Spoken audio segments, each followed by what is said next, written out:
이쯤에서 제가 좀 곁길로 나가자면 고대 유물 중에 저렇게 접혀 있거나 말려 있던 것이 상당히 많아요. 파피루스도 이렇게 돌돌 말려 있던 것도 있고, 우리가 알고 있는 뭐 이런 부적들도 접혀 있는 게 있습니다. 근데 문제는 뭐냐면 저런 애들이 접혀 있거나 말려 있는 상태로 상당히 오랜 시간 동안 시간의 세월을 견뎌낸 거잖아요.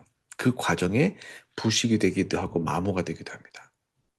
자, 거기까지면 괜찮아요. 근데 문제는 뭐냐면 이게 딱딱하게 굳어진 채로 부식과 마모 현상이 일어날 경우 그것들을 펼 도리가 없어요.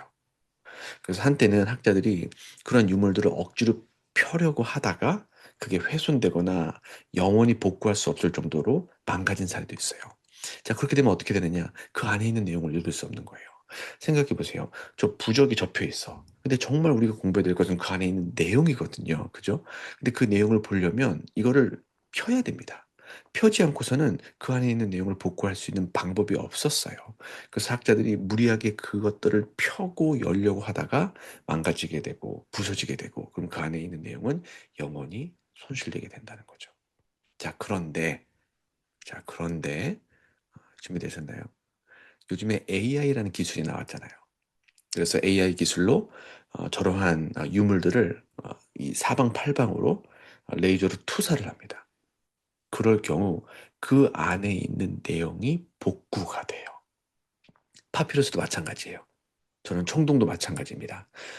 AI가 그 안에 있는 내용들을 조심스럽게 복구하게 되면 접혀 있거나 말려 있는 것을 하나도 펴지 않아도 그 안에 있는 내용들이 복구가 된다는 겁니다.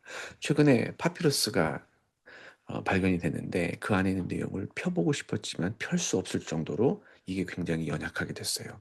어떻게 하느냐? 옛날 같으면 그냥 기다렸겠죠. 더 좋은 기술이 나올 때까지. 그러나 최근에 AI 도입으로 인하여 그 안에 기록된 내용이 복구가 전부 다 된 기록이 세워졌습니다. 놀랍지 않나요? 그러니까 저는 이런 AI 기술이 앞으로 성경 공부라든지 그 당시의 배경 지식을 연구할 때 상당히 유용하게 써질 수 있을 것이라는 생각이 드는 거예요. 그러니까 너무너무 흥분이 되고 가슴이 떨리는 거죠. 사실 지금 우리가 그 하나님의 말씀을 연구하기 원하고 그 당시의 배경을 복구하기 원한다면 그 당시에 만들어진 자료를 연구하는 게 필수적입니다. 그런데 그 자료가 매우 부족해요.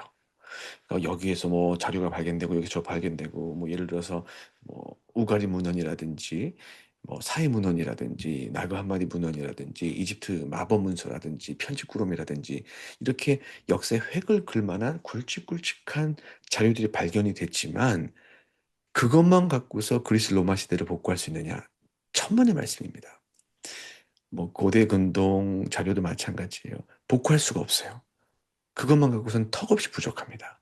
그래서 우리는 이러한 자료가 발견될 때마다 정말로 조심스럽게 그것들을 연구하고 간행함으로써 학자들 사이의 세계관을 같이 일치시키는 작업이 매우 매우 필수적이라는 거예요.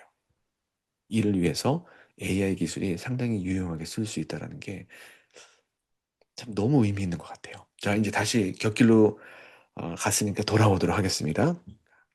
자, 하나만 더 이야기하면 그 파피루스가 있다 가정해 볼게요. 파피루스 보면은 사람들이 이렇게 글을 막 씁니다. 근데 그 당시에 모든 게 다 돈이었잖아요. 그래서 어떻게 하냐면 한 번 썼던 파피루스를 재활용을 해요. 그래서 어떻게 하냐면 이것들은 이제 지워요.